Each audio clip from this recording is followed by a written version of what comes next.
A banker's draft is a check provided to a customer of a bank or acquired from a bank for remittance purposes, that is drawn by the bank, and drawn on another bank or payable through or at a bank.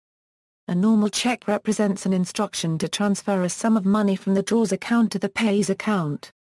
When the payee deposits the check into their account, the check is verified as genuine and the transfer is performed. Any individual or company operating a current account has authority to draw checks against the funds stored in that account. However, it is impossible to predict when the check will be deposited after it is drawn. Because the funds represented by a check are not transferred until the check is deposited and cleared, it is possible the drawer's account may not have sufficient funds to honor the check when the transfer finally occurs.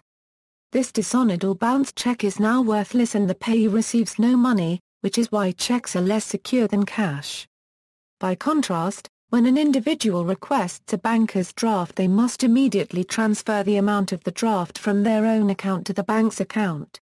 Because the funds of a banker's draft have already been transferred, they are proven to be available. Unless the draft is a forgery or stolen, or the bank issuing the draft goes out of business before the draft is deposited and cleared, the draft will be honored. Like other types of checks, a draft must still be cleared, and so it will take several days for the funds to become available in the payee's account. A bank draft is not the same as a cashier's check, which is a check that is drawn on a bank, signed by an officer or employee of the bank on behalf of the banker's drawer. A direct obligation of the bank. And, provided to a customer of the bank or acquired from the bank for remittance purposes. References. See also, bearer bond.